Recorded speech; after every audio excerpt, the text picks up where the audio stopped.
Olá, meus irmãos, Deus os abençoe, no poderoso nome de nosso Senhor Jesus Cristo, que a graça de nosso Deus possa abençoar e fortalecer cada alma nesta hora que está aqui conosco, nessa conversa que temos diariamente. Eu quero continuar falando sobre o poder vivificador, do qual mencionou o profeta, baseando-se em Romanos capítulo 8, verso 11, e também em Efésios capítulo 2, falando desse poder vivificador do Espírito Santo, que viria sobre a igreja nesse tempo do fim, para trazer a igreja em ordem para o arrebatamento. Esse poder para vivificar os nossos corpos mortais, trazer a plenitude do Espírito Santo para dentro de nossos corpos mortais, a exemplo do que vimos na vida do anjo de Malaquias 4, Apocalipse 17. Vimos a manifestação das Escrituras para esse dia que nós estamos vivendo. Algo que é um ponto muito importante para a nossa observação é que a palavra, primeiro, ela tem que estar em nosso coração para que o Espírito Santo possa trabalhar com essa palavra, para vivificar os nossos corpos mortais. Então, a primeira parte de sua descida, de acordo com Tessalonicenses capítulo 4, foi o alarido. O alarido foi a mensagem, o pão, o alimento. E essa palavra é colocada em nossos corações pela revelação, veja, fé é revelação. E essa palavra, então, é colocada em nossa alma e ela está ali, veja, aguardando esse molde movido, aguardando essa dinâmica, aguardando esse poder da ressurreição para vivificar nossos corpos mortais em ordem para a ressurreição. Então, Efésios capítulo 2 é muito importante nesta hora para a nossa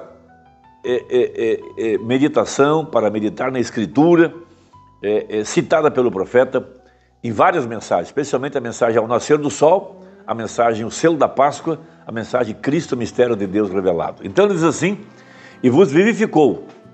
Vivificar significa algo que estava morto e foi trazido à vida, ressuscitou. A exemplo de Lázaro, do filho da viúva de Naim, da filha de Jairo e assim por diante. Estando vós mortos em ofensas e pecados. Todos nós estávamos na região e sombra da morte, que interpretado pelo profeta significa o mundo denominacional, a sepultura, ele chamou aquilo de sepultura.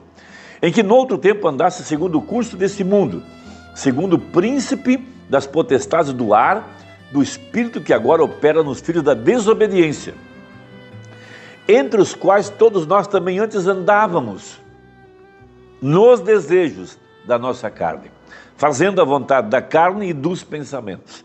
Éramos, por natureza, filhos da ira, como os outros também. Mas Deus, veja, ele parou o poder da morte nas nossas vidas, a exemplo do que ele fez com o esquife do filho da viúva de Naim. Ele parou a procissão da morte. Ele levantou a mão e disse para a morte, você não tem a palavra final. Veja, ali estava agora o verbo encarnado. E logo a palavra falada deu uma ordem. Moço, levanta-te. Veja, uma ordem clara, definida.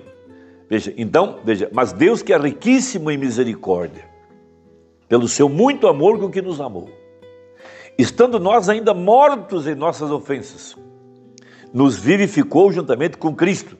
Pela graça sois salvos. Uma dupla porção de graça, aquela pedra cortada sem mãos, a de Zacarias, com 7 olhos, veio clamando, graça, graça a ela. E nos ressuscitou juntamente com ele e nos fez assentar em lugares celestiais em Cristo Jesus. Então, isto é algo muito importante. Na mensagem, o selo da Páscoa, que é a mesma mensagem ao nascer do sol, trata do mesmo assunto, trata do poder vivificador, da voz de arcanjo, veja, a voz para ressuscitar, para trazer a plenitude da ressurreição para dentro desses corpos mortais, porque os irmãos na sepultura não podem levantar sem que essa igreja que está viva alcance essa perfeição.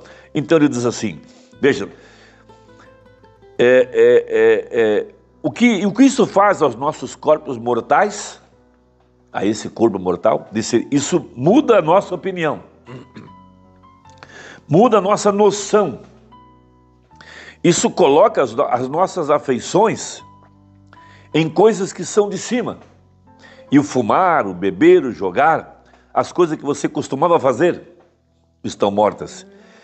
Estão sob você. E você está vivificado neste poder vivificador.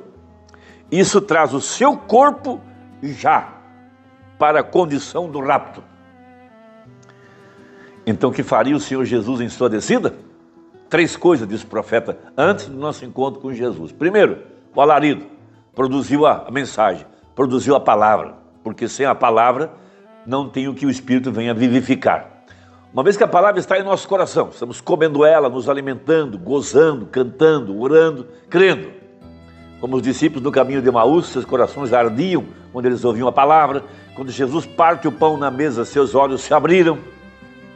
A palavra já estava neles, lá em Atos 2, mas ela foi vivificada no dia 50º, no dia 50, ou no dia 8º, como quiser, porque é a mesma coisa. Então, continuando, observe, o povo pentecostal lá em cima, quando eles foram vivificados pelo Espírito Santo, ouça-me, quando aquele grupo pentecostal lá em cima, no dia de Pentecostes, recebeu a realidade abstrata de Deus. O que é uma realidade abstrata? É algo que é esclarecido, se torna claro. Veja, a terceira etapa, revelada, clara diante de nós, o poder vivificador dos 7 trovões. Os 7 trovões é a voz de Deus, a palavra falada, a voz da ressurreição. Veja, e de onde ela vem? Da palavra. Veja, vivificados em ordem para o rapto. Observe,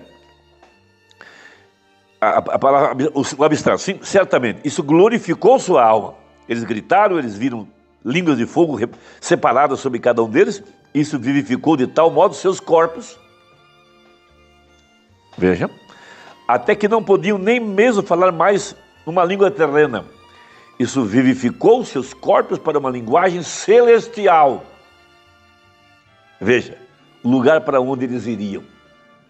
Porque cada uma das pessoas que estava ali ouvindo aquele sermão, aquelas línguas, os crentes glorificando, cada um ouviu em seu próprio idioma. Veja, cada um escutou na sua própria língua. Sim, o poder vivificador de Deus sacudiu os seus corpos mortais de tal forma que Deus sacudiu sacudiu os seus corpos mortais de tal forma até que todas as suas línguas mortais foram transfiguradas, transformadas em uma língua imortal. Que poder vivificador! Algo que pertence, veja, se o Espírito que levantou Jesus dos mortos habita em vossos corpos mortais, ele também vivificará vossos corpos mortais. Somos vivificados, então, pelo poder do Deus vivo, a palavra manifestada, Cristo, veja, vivificados para uma nova linguagem celestial, para lhes falar um rapto, um levantamento para uma atmosfera diferente da qual eles jamais viveriam. Também com uma nova vida vivificadora para aqueles que entrarem. Isso vivifica suas línguas, eles falaram em novas línguas. Veja, agora observe, isso também foi traçado para lhes, veja, depois desse abstrato, isso foi traçado para lhes dar cada promessa que estava no terreno, cada promessa que estava nos terrenos da palavra de Deus, que estava prometido na Bíblia. É o que está fazendo conosco. Veja, primeiro, muda a nossa opinião, muda os nossos afetos, nos faz olhar para cima. Veja, segundo, vivifica os nossos corpos. Terceiro, veja, nos dá o direito a cada promessa para esse dia. Veja, Joel 2, o poder vivificador do Espírito, sonhos, visões, a revelação da palavra, veja, a plenitude da ressurreição. Veja, então tomemos para encerrar o exemplo da viúva de Naim. Ela já estava viúva, tinha perdido seu marido e agora perde seu único filho. Veja, uma atmosfera de morte, tenebrosa, tristeza, angústia. Ela vinha chorando atrás do esquife, parecia que aquela procissão estava arrastando a ela também para dentro da sepultura. Veja, todos a sua sustentação, seu esposo, seu filho, ela agora tinha que viver sozinha. Veja, tinha que pensar em seu sustento, Veja, uma vida de solidão, e lá vinha a procissão da morte. Mortos, veja, a exemplo do que nós estávamos em nosso primeiro estado, indo para a sepultura, indo para a morte. Veja, mas no meio do caminho, o verbo encarnado, a palavra feita carne, o Emanuel, veja, chega diante daquela procissão da morte.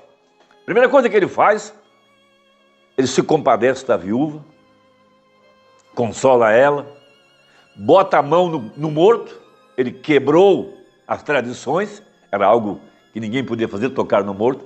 E segundo, quando ele parou o esquife, foi como se ele dissesse: morte, você não tem a palavra final, eu tenho, eu sou a ressurreição e a vida.